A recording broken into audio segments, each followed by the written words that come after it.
Okay, now we're going to talk about the world. You're going to be my Dr. Strangelove, okay, on all the bad things. But before I get there, let me start with you, Samir. One of the questions as you sort of look at cyber defense or cyber offense as well is what kind of norms are evolving in the international system that you think matter? I mean, you did this for Barack Obama and Susan Rice. You were out there trying to do smart policy in cyber. So I'm interested in what some of the features of those norms are and whether or not you feel that we're succeeding in evolving towards them. I think it's a mixed picture. I think we've made some progress at the UN and in sort of our multilateral and bilateral relationships where there's been some consensus on norms around not attacking critical infrastructure or there's some agreements. Do you believe that? I mean, do you believe that the states that are participating are not attacking each other's critical infrastructure?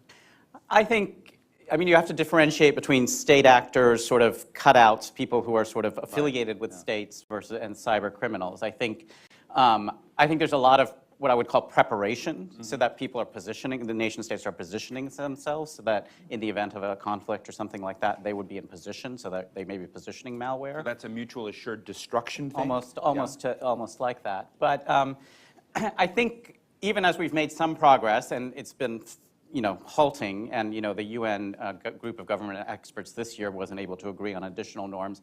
I think the flip side of that, and where we're having a lot of trouble, is figuring out, even if we get agreement on some norms, how do we enforce them?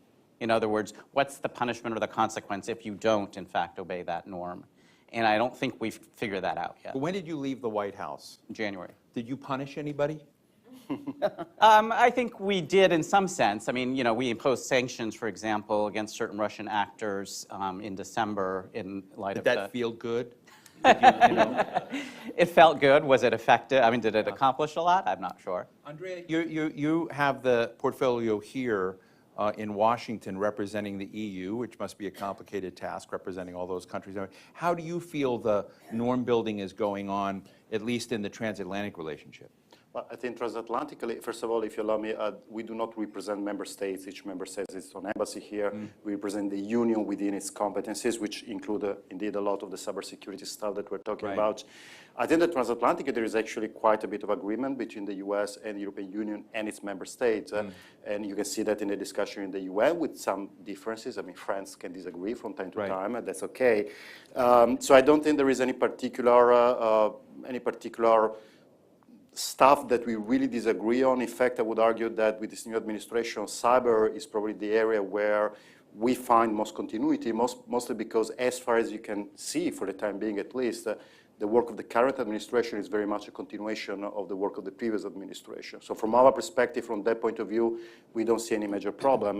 The only, diplomatically I shouldn't say it, but perhaps concern that we have is that right now it's slightly difficult to find the counterparts in the administration. I was going to say, who do you deal with? Like, who's your interlocutor? But, at the State Department just recently, there was the appointment of the Assistant Secretary for, there was a merge of the previous digital economy and cyber position in the State Department, so we now have that interlocutor, whom I met, is great. We now have a new, at least appointed Secretary for Homeland Security. So we kind of have the counterparts, but certainly I think that we are still waiting for the full picture to form the administration. Have you thought that you might have continuity because there's nobody been appointed to undo what the Obama administration did? No, that's not what I said. But no, actually, no, jokes aside, there is actually a very affirmative action by the current administration, which was the executive order by the White House back in May, I think.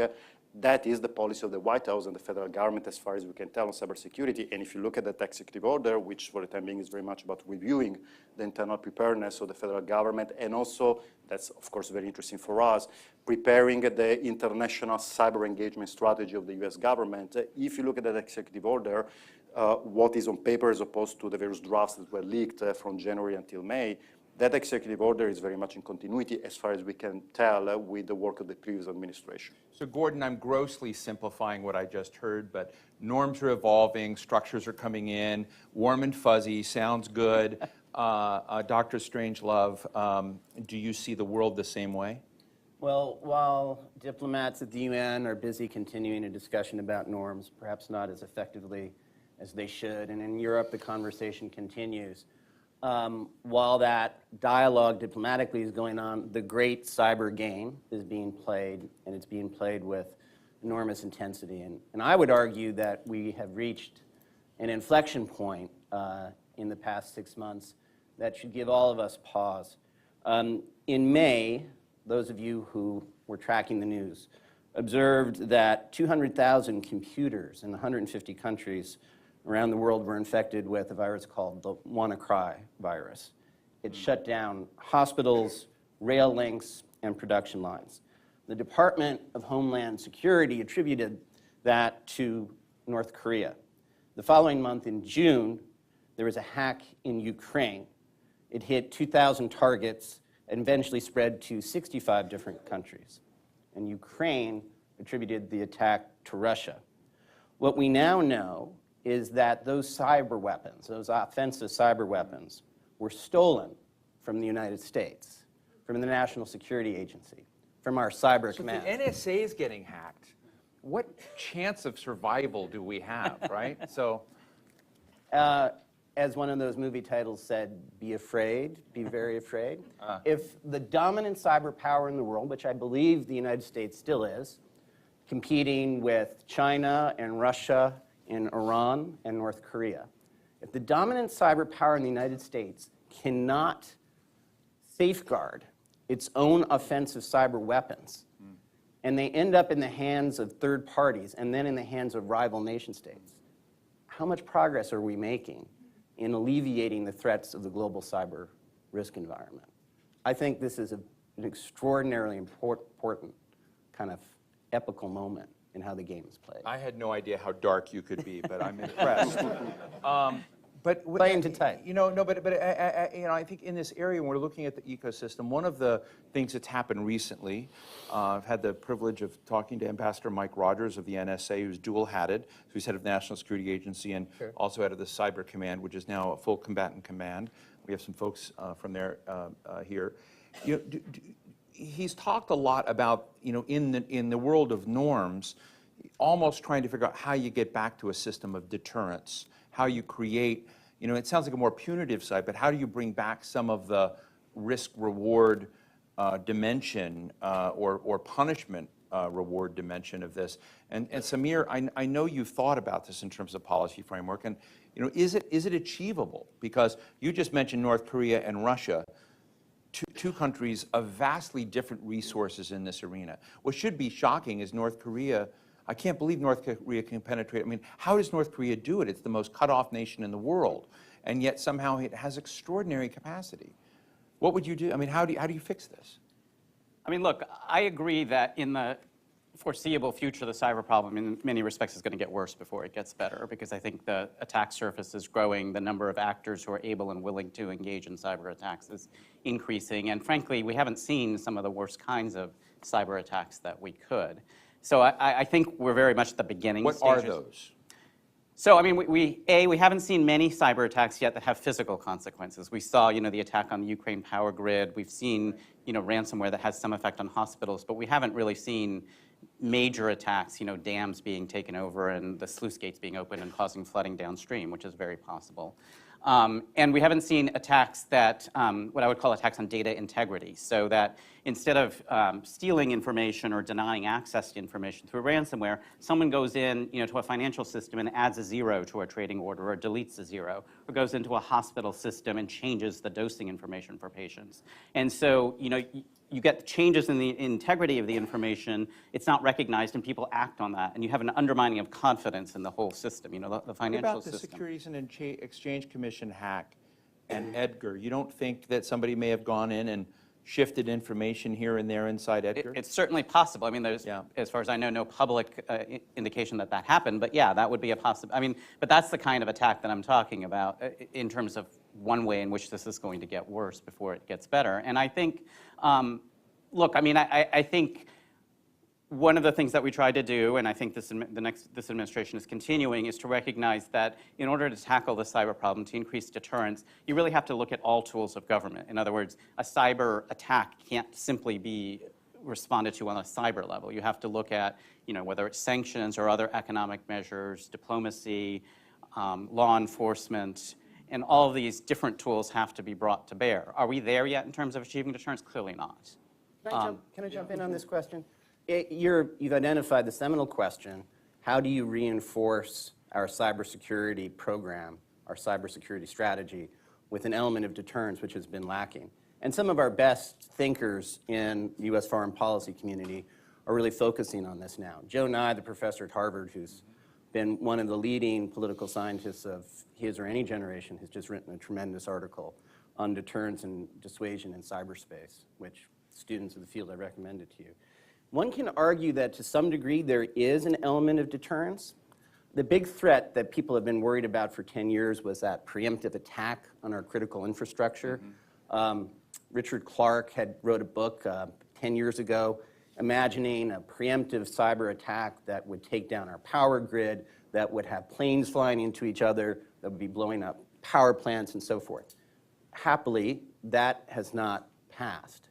But while the most severe risks have not materialized, the most pervasive risks have only grown, and they've grown exponentially. And they're the kind of attacks that are below preemptive war, below an attack on critical infrastructure, and it's industrial espionage, it's stealing of our intelligence secrets, and it's this massive problem of global cybercrime, which some estimates say is $750 to $1 trillion a year, $750 billion to $1 trillion. So there's this great irony. We've avoided the worst outcome, but the most pervasive ones we've not mitigated. Andrea, let me ask you to take off your EU hat for a minute, and you know. I can't. But I'm interested in how, in having an offshore perspective of us. When you look at what Russia has done with hybrid war in places like Ukraine and elsewhere, what's happened and whatnot, do you look at the United States as slightly befuddled, uncertain? I mean, how do you look at the American, both private sector and public sector, response to some of the things happening in the world? And are you worried? So first of all, I'm not sure we would like to be called an offshore center of anything, but besides that, so you're asking for my personal view, and that's what I'm going to offer you, so this is not the official EU position. I think that the way I certainly look at the Americans after more than 3 years here is that I find you guys a bit naive, to be completely blunt and honest, in the sense that the kind of hybrid warfare that people are alleging has happened here in the US is something that is very familiar to us in Europe for decades. It's not anything new. And independently of who actually is behind those alleged attacks, and by the way, I would also like to point out that when we talk about norms and in all this discussion, let's not forget that attribution is still very difficult. Any country can claim that another country is conducting an attack, and that doesn't mean that that country, and whether that country is the US or Russia or a European country, etc. Let's keep that in mind. So there is that.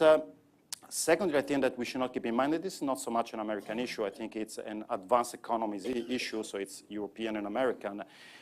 The reason why the WannaCry, or one of the reasons why the WannaCry virus that Gordon has mentioned was so effective is because 99% of the systems that were attacked with that particular virus were unpatched for a vulnerability that had been known for years. So there are geopolitical issues, there are state actors that are moving there, so it is a dangerous environment, but let's not forget that a lot of what we're talking about is unfortunately the baseline of very common cyber hygiene is very low, and this is true in the US as it is in Europe. I would argue, as a European in this wonderful country, you have perhaps a slightly even worse problems because your IT penetration is slightly higher than in Europe. It depends on the European country, actually, but by and large, you have IT systems penetrating the internet or whatever, penetrating into your core infrastructure at an even higher degree than you can find in Europe and other countries, and in this way you're more vulnerable. But again, let me underline that, yes, there are kind of state-level geopolitical issues, we need to address those, but there are also very basic issues of patching, of basic security that are not being addressed. And this problem is going to get worse because with the advent of the Internet of Things and the spread of connected devices through homes, factories, and the like, many of in which it's not clear that the incentives are there to actually integrate security even to the same level that you have in the rest of the infrastructure.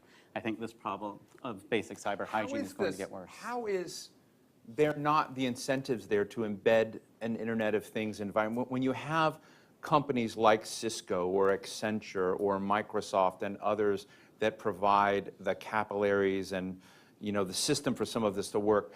I hear this thing about there not being enough what are the right incentives to get it? I mean, it just sounds crazy to me. First and foremost, I would say that because it is a very complex environment, and we should not forget that, we should not be too quick to attribute responsibility to companies which are trying, whether they're American, European, or from elsewhere, they're trying to do their best by and large. But the environment is complex. From our perspective, and here I'm putting back the EU hat because this is an official position / reflection that we are conducting in Europe, the attribution of liability is not at all clear. When something goes wrong, who is liable? And as we're moving towards an Internet of Things world in which you have a toaster which is connected to the internet to understand when at what time, and by the way, it's probably connected to my tracker to understand at what time I'm waking up, whether that morning I want white bread or black bread or whatever. If something goes wrong, and if that toaster is used, for example, for a distributed denial of service attack, and this is not science fiction, this is what happened with the Mirai botnet 1 year ago, more or less. Who is responsible? Is it the toaster producer? Is it the tracker producer? Is it whomever has been handling the data, processing of data, communication of data? Until we manage to come to some clarity on who has liability there, and there are various ways in which we can do it, and we have our own ideas, but they're not necessarily the right ideas. The problem is that companies will never, rationally speaking, no company will ever invest money into something until they're told, if you don't do that, there is going to be a cost for that. This is a critical question, and I'm going to play the type for you because I know you'll like it. I hosted a meeting at the Council on Foreign Relations last spring. The title of it was, "Will the Internet of Things be a cybersecurity disaster?" And the question is, the question is not a facetious question. It's a real question.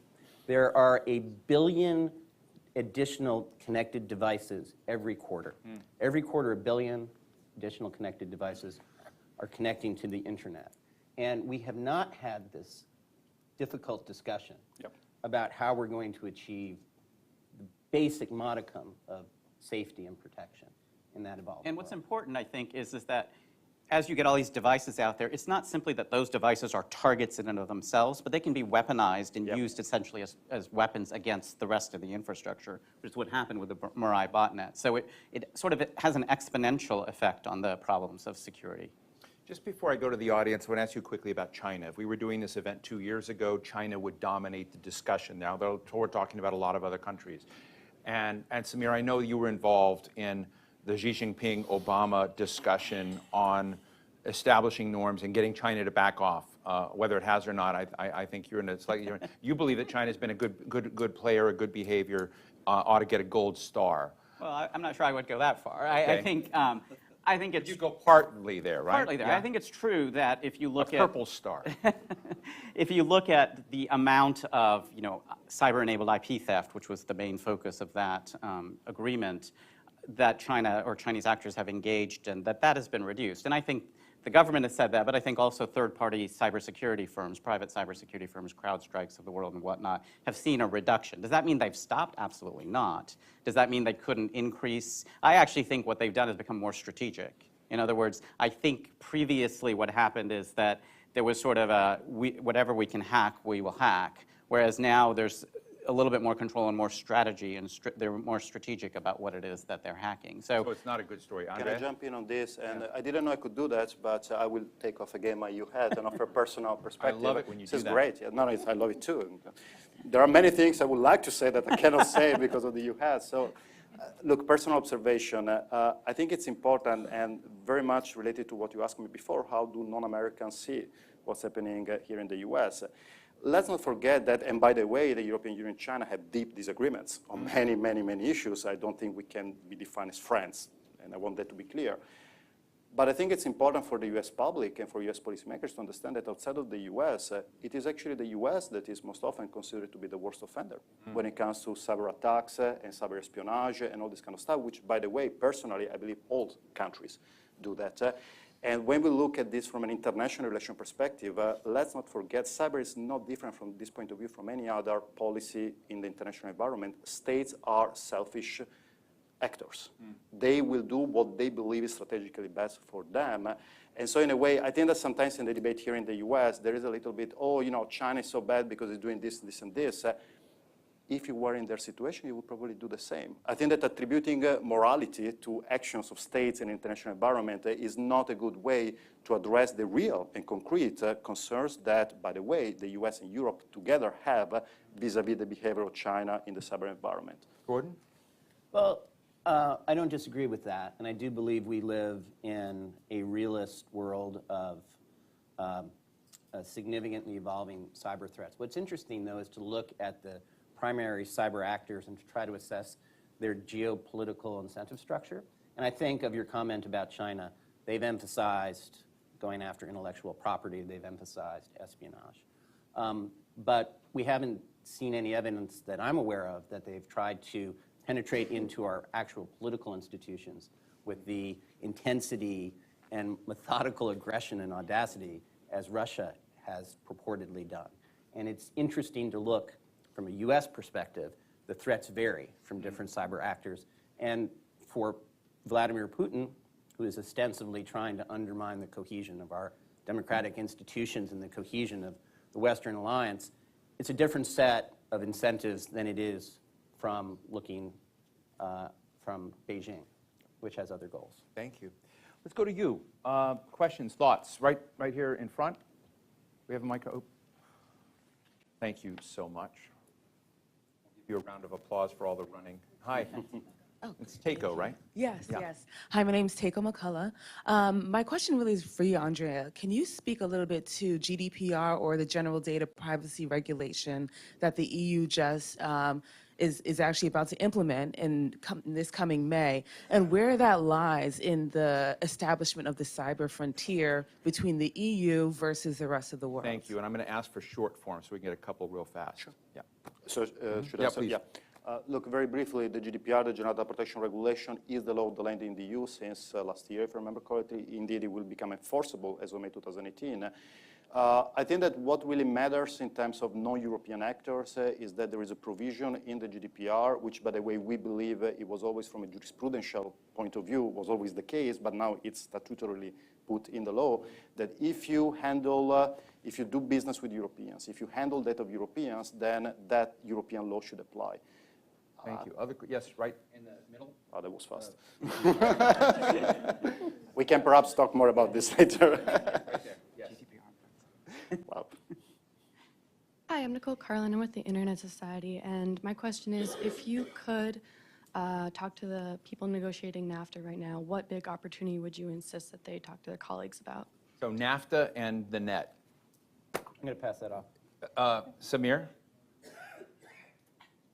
I mean, I'm not a NAFTA expert, so, but, you know, I think the question of sort of trans-border data flows is an important one, and, you know, it's something that could be dealt with in NAFTA. I know it was sort of an issue in the TPP that was eventually, that we were pulled out of. So I think thinking through sort of those kinds of issues, you know, whether it's done in the context of NAFTA or otherwise, is sort of an important Question. I saw another hand. Oh, in the very back. And that was NAFTA in 20 seconds. So. Hi, Mark Batenchuk from Scope Group. We are the only cybersecurity recruiting company in the DC metro area. And so one of the things that I always like to try to do is look around the corner. You all are experts, and as we wrap up this great presentation, can you guys give us a little insight as to what we all might be talking about in a year, what the topics might be 1 year from now? Gordon? In the industry? So as someone who's a participant in this space, you're familiar with the proposition that the reason why the cybersecurity threat is so acute is because offense is much stronger than defense. And in the effort to kind of craft a strategy to deal with it, we talk about advances in technology. One of them is machine learning, and perhaps that could be very meaningful. The other is the cloud. I think we'll be talking about that on defense. But our antagonists are incredibly resourceful as well, and they're going to apply the tools of machine learning as well. So this oscillation between offensive advantage and defensive response, I think, is going to escalate and become increasingly sophisticated. And with that, I want to thank Andrea Glorioso, who occasionally represents the delegation of the European Union, Samir Jain with Jones Day, and Gordon Goldstein with Silver Lake and the Council on Foreign Relations. Thank you so much.